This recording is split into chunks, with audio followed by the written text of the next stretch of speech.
खबर दमदार में आपका स्वागत है। आपके साथ मैं हूं नलिनी पांडे। सबसे पहले बड़ी खबर प्रतापगढ़ से। अवैध प्लॉटिंग पर गरजा है बुलडोजर। 2 बीघा जमीन प्रशासन ने खाली कराई है। भूमाफिया इरफान ने किया था अवैध कब्जा। सरकारी जमीन कब्जा करके अवैध प्लॉटिंग यहां पर की गई थी। एसडीएम ने भारी पुलिस बल के साथ कार्रवाई की है। नगर कोतवाली के चिलबिला सुनावा गांव का मामला है। तो एक बड़ी खबर आपको बता रहे, भूमाफिया इरफान ने अवैध कब्जा किया हुआ था।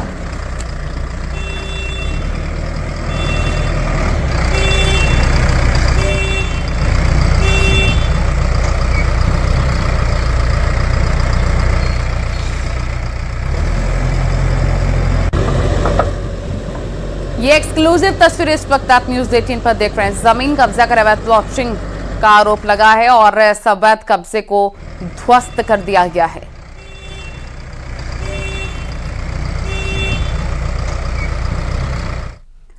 यूएसए के नागरिकों को ठगने वाले गिरोह के 7 लोगों को नोएडा फेज 1 पुलिस ने पकड़ा है। आरोपियों में 2 युवतियां भी शामिल हैं। ये सभी अमेरिकन इंग्लिश बोलने में माहिर हैं। ये लोग यूएसए के नागरिकों को आईपी जिसमें 8000 चैनल होना बताकर ठगी किया करते थे। ये एक ऐप के जरिए चैनल डाउनलोड करवाते थे। इसके लिए ऑनलाइन विभिन्न गेटवे से पैसा मंगवाते थे। जब पीड़ित इस चैनल को ओपन करता था तो रन नहीं करता था। इसके बाद उसे ठगी का मालूम पड़ता था।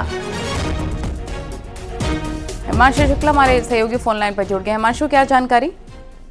देखिए, आपको बता दें, पुलिस को एक टिप मिली थी। लंबे वक्त से इस गैंग की तलाश थी और हाल में पुलिस ने एक गैंग बस्ट किया है जिसमें करीब 7 लोगों को गिरफ्तार किया गया है। आपको बता दें, ये तमाम लोग यूएस में बैठे लोगों को एक टीवी चैनल खरीदने का लालच देते थे और उसके एवज में करीब 150 से लेकर $200 तक पैसे ले लेते थे और कहा करते थे कि 8000 चैनल मिलेंगे, यानी विदेशी चैनल के साथ साथ आपको भारतीय चैनल भी उसमें दिखेंगे।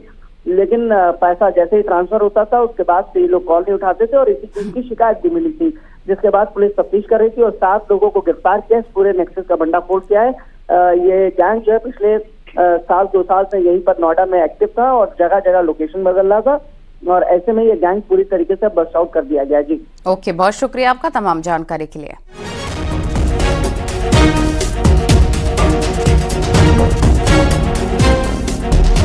यूपी में कानून का डर ऐसा है कि अपराधी कांप रखे हैं। आज एक बार फिर से ऐसी तस्वीरें सामने आई जो बदमाशों में पुलिस के भय को बताती है। जौनपुर में आज 10 बदमाशों ने थाने में सरेंडर कर दिया। पुलिस एक्शन के डर से बदमाशों ने सरेंडर किया। इस दौरान हाथों में तख्ती बदमाश लेकर थाने पहुंचे और अपराध न करने की शपथ ली। बरसटी थाना क्षेत्र का ये पूरा मामला है।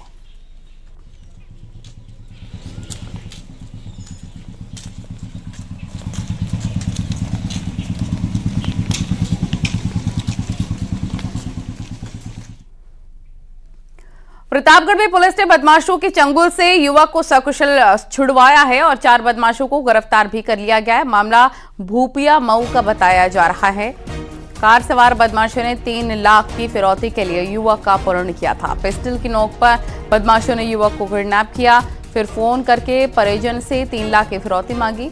अपहरण की पूरी वारदात कैमरे में कैद हो गई। सीसीटीवी की मदद से पुलिस ने बदमाशों को पकड़ा। बरामद युवक को पुलिस लखनऊ से लेकर प्रतापगढ़ आई।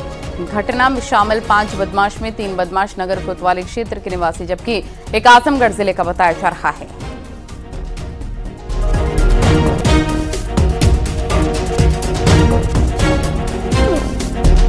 तो सर्विलांस की मदद से और लखनऊ मुख्यालय के एसटीएफ प्रभारी को भी सूचना दी गई। उनकी संयुक्त प्रयास से अपराध की सकुशल बरामदगी लखनऊ से की गई और 5 अभियुक्तों में से 4 को गिरफ्तार किया गया। एक अभियुक्त भागने में सफल रहा, उसको भी शीघ्र ही हम लोग गिरफ्तार कर लेंगे। और अभियुक्तों द्वारा प्रयुक्त अर्टिका कार और एक लाइटर जो पिस्टल नुमा थी वो भी बरामद किया गया है। अभियुक्त गणों को जेल भेजा जा रहा है। मुरादाबाद में पुलिस ने 4 महीने के बच्चे को किडनैपर्स के चंगुल से छुड़वाया है। पड़ोस में रहने वाले मुमताज और उसकी पत्नी अफसाना ने बच्चे को अपहरण कर लिया था। दोनों की कोई संतान नहीं थी। दंपति बच्चे को लेकर पहले कोलकाता गए और कोलकाता के बाद नागपुर ले गए। सर्विलांस की मदद से पुलिस आरोपी तक पहुंची। दोनों आरोपी वेस्ट बंगाल के बताए जा रहे हैं। यही लोग इसको लेके गए हैं और जब इनको वहाँ पे तलाशा गया तो ये लोग वहाँ पे नहीं मिले। जब इनकी जानकारी की गई थी पता चला कि वेस्ट बंगाल के रहने वाले हैं। तो यहाँ से हम लोगों ने इस बच्चे की बरामदगी के लिए थाना ठाकुर द्वारा और सीओ ठाकुर द्वारा और इसके अलावा 4 इसमें टीमों का गठन किया गया, जिनका कि सुपरविजन एसपी देहात साहब के द्वारा किया गया। और लगातार इसमें हम लोगों ने काम किया और बाई एयर हमारी जो टीम है, चूँकि ये जानकारी मिली थी कि इनके द्वारा एक ट्रेन यहाँ से टिकट लिया गया मुरादाबाद से।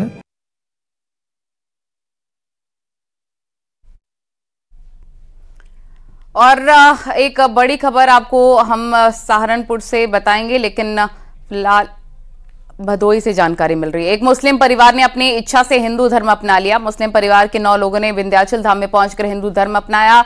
हिंदू धर्म अपनाने के बाद जब परिवार के लोग भदोई में अपने घर पहुंचे तो बीजेपी के नेताओं ने स्वागत किया। मामला चौरी क्षेत्र के रहने वाले छेदीलाल के परिवार से जुड़ा है।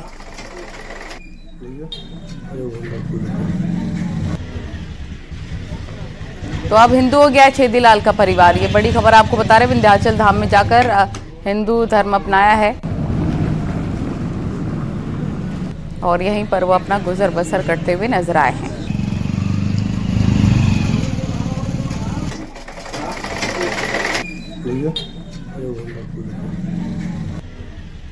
हम लोग पहले मियाँ थे, अब हिंदू को प्रक्रिया में चल रहे हैं। हो गया। क्या हुआ वहाँ विंध्याचल में दर्शन हुआ, दर्शन करके घर आए सर। कैसे आपके मन में ये आया कि हम हिंदू धर्म में आते हैं? मन में बहुत दिन चलता था, मतलब कल बैग हो गया था। पहले नमाज पढ़ते थे आप लोग? कभी काल जाते थे सर, नमाज पढ़ते थे। देवरिया में दबंगों ने युवक को गोली मार दी। घायल युवक को मेडिकल कॉलेज ले जाया गया। मामला सदर कोतवाली इलाके का। कुछ दिनों से रोहित यादव का विवाद पवन यादव, विकास यादव और योगेश से चल रहा था। इसी बात को लेकर दोनों पक्ष आमने सामने थे। वहीं पर गोलीकांड की सूचना के बाद पुलिस हरकत में आई। पुलिस ने आरोपी की गिरफ्तारी के लिए एसओजी की टीम समेत 3 टीमों का गठन कर दिया है।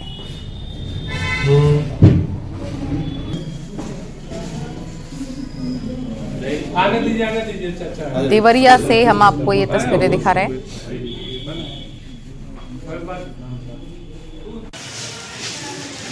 उसके 3 जानने वालों ने घर से बुला करके उसके ऊपर असले से फायर किया और गोली उसके गले के पास से निकली है और मजरूब को मेडिकल कॉलेज देवरिया में भर्ती कराया गया है, जहां पर डॉक्टरों के मुताबिक उसकी हालत स्थिर है। और इसमें परिजनों द्वारा दी गई तहरीर के आधार पर 370 IPC का अभियोग दर्ज कर लिया गया है, जिसमें 3 अभियुक्त नामजद हुए हैं। लगातार इसमें गिरफ्तारी के लिए दबिशें दी जा रही हैं। बरेली से खबर। बरेली के भूता की रहने वाली फराह अंसारी ने राम नाम के हिंदू युवक के साथ 7 फेरे लिए। शादी थाने के सामने एक मंदिर में हुई। शादी के बाद फराह ने अपना नाम जानकी रखा। बताया जा रहा है कि नवविवाहित जोड़ों को स्कूल में ही प्रेम हुआ था। जानकी ने अपने घर वालों से जान का खतरा बताया, साथ ही थाने में शिकायत कर सुरक्षा की गुहार लगाई है। भूता थाना क्षेत्र का ये पूरा मामला। आप आज जो शादी करना चाहती हैं अपनी मर्जी से कर रही हैं या किसी का जोर दबाव है? हम अपनी मर्जी से शादी करना चाहते हैं, प्यार करते हैं। अच्छा, हिंदू रीति रिवाज से? हिंदू रीति रिवाज से। अच्छा, कब से जानते हैं आप राम को? 6 सालों से। 6 सालों से जानते हैं। किसी का कोई जोर दबाव तो नहीं है शादी करने में? सहारनपुर में पुलिस गौ तस्करों पर कहर बनकर टूटी है। पिछले कई दिनों से पुलिस ने पिछले 48 घंटे में 7 गौ तस्करों को गिरफ्तार किया है। 3 अलग अलग इलाकों में मुठभेड़ हुई है। मुठभेड़ में इनमें से 4 बदमाशों के पैर में गोली लगी। एक गौकश 25,000 का नामी है। बता दें कि हाल के दिनों में चिलकाना, फतेहपुर और कोतवाली देहात इलाके में गौवंशों की हत्या की घटनाएं सामने आई थी, जिसके बाद हिंदू संगठनों में काफी आक्रोश था। बजरंग दल और वीएचपी नेताओं ने एसएसपी से मिलकर गौकशों के खिलाफ सख्त एक्शन लेने की मांग की थी। सूचना मिली गौकशी की, जिस पर कि मैं और तमाम टीम जो है पुलिस बल मौके पर आए हैं स्वाट और सर्विलेंस टीम के साथ में। इसमें जो ग्रामीण हैं उनसे जानकारी की जा रही है। कुछ संदिग्ध हैं जिनके नाम सामने आए हैं, उनका तस्दीक कर जो दोषी पाया जाएगा उनके विरुद्ध कार्रवाई इसमें की जाएगी। ये इसमें पुलिस ने काफ़ी कार्रवाई की है जनपद में गौकशी में, और पिछले साल के मुकाबले इस साल 50% की कमी है और जो अभियुक्त हैं उनके विरुद्ध भी कई कठोर कार्रवाइयां हुई है। इसमें पत्नी की पिटाई के केस में Noida police motivational speaker Vivek Bindra से पूछताछ करेगी। नोएडा पुलिस ने विवेक बिंद्रा को नोटिस भेजकर पूछताछ के लिए बुला लिया है और विवेक बिंद्रा पर पत्नी से मारपीट का आरोप लगा है। पुलिस ने बिंद्रा की सोसाइटी के सुरक्षा गार्डों से भी पूछताछ करके बयान नोट किए हैं। Sector 94 Supernova West Residency Society का पूरा मामला है। इस मामले में विवेक बिंद्रा पर कई गंभीर धाराओं में केस दर्ज किए गए हैं।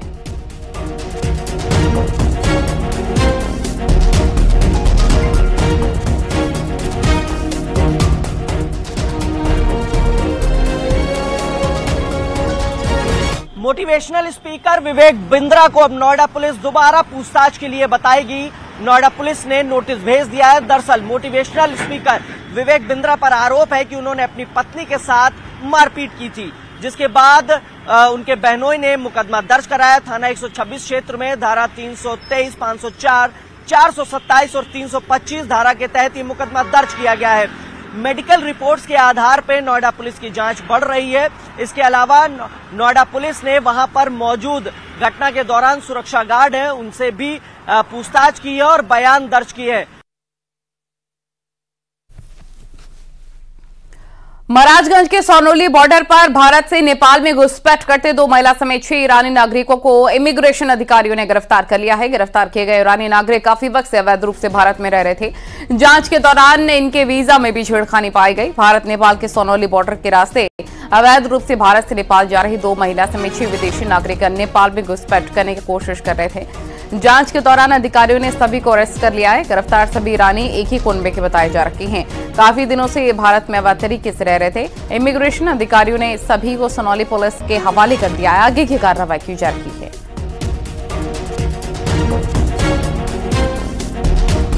जब उनके डॉक्यूमेंट को चेक किया गया तो उनके पास जो भारत में रहने की अवधि की वीजा थी वो मार्च 2023 और अप्रैल 2023 तक ही थी। इसके अलावा पेपर को चेक करने पर यह भी जानकारी हुई कि उन्होंने फर्जी स्टाम्प लगा करके आव्रजन विभाग का, इमिग्रेशन डिपार्टमेंट का, नेपाल में जाने का प्रयास किया। इस आधार पे इमिग्रेशन डिपार्टमेंट द्वारा थाना सोनौली पे एक तहरीर दी गई है।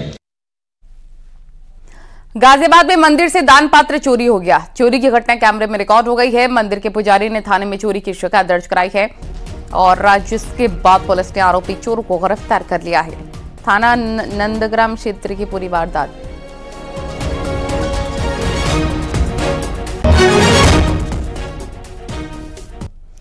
जालौन में एडीजी आलोक सिंह की अगुवाई में पुलिस ने बड़ी कार्रवाई की है। 7 दिन पहले मिले प्रतिबंधित मीट को पुलिस ने नष्ट किया है। बता दें चेकिंग के दौरान पुलिस ने प्रतिबंधित मीट से भरा कंटेनर पकड़ा था। कंटेनर में 21,000 किलो मीट संदिग्ध था। जांच के बाद पता चला कि पकड़ा गया मीट प्रतिबंधित है। एडिशनल एसपी ने बताया कि ड्राइवर को गिरफ्तार करके जेल भेज दिया गया है। इस इंफॉर्मेशन में थाना 8 पुलिस ने वर्क किया, उस कंटेनर को पकड़वाया और उसमें से 2 अभियुक्तों को गिरफ्तार भी किया। इंस्पेक्शन में, कंटेनर के इंस्पेक्शन में पाया गया कि उसमें 21,000 किलो संदिग्ध मांस है, जिसको संदिग्ध मानते हुए उसका परीक्षण कराया गया। परीक्षण मेडिकल रिपोर्ट जो आई है उसमें क्लियर हुआ कि वो जो संदिग्ध मांस है वो गौवंश का मांस है। आज न्यायालय के आदेश से वो 21,000 किलो गौवंश के मांस को नष्ट किया गया है। जालौन से खबर, पुलिस ने आरटीओ को धमकी देने वाले ट्रक मालिक परमजीत सिंह सलूजा को गिरफ्तार कर लिया है। आरटीओ को दबंग ट्रक मालिक ने फोन कर जान से मारने की धमकी दी थी। 28 दिसंबर को आरटीओ ने ओवरलोड ट्रकों के खिलाफ कार्रवाई की थी, जिससे नाराज ट्रक मालिक ने आरटीओ को धमकी दी थी। पूरे मामले की शिकायत आरटीओ ने कोतवाली में की है।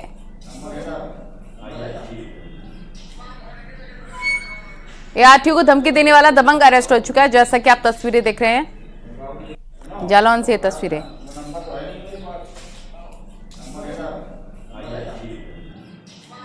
वाहन चेकिंग कर रहे थे तो उनके द्वारा 2 भूसे से लदे ट्रकों को, ओवरलोडेड थे जो, उनको रोका गया और विधिक कार्रवाई की जा रही थी। उन ट्रकों को छुड़वाने के लिए एक व्यक्ति है परमजीत करके, उन्होंने धमकी दी, सरकारी कार्य में बाधा डाली और एक्सटॉर्शन की हद तक बात करी कि ट्रक छोड़ दिए जाए, नहीं तो गंभीर परिणाम आरटीओ साहब को भुगतने पड़ेंगे।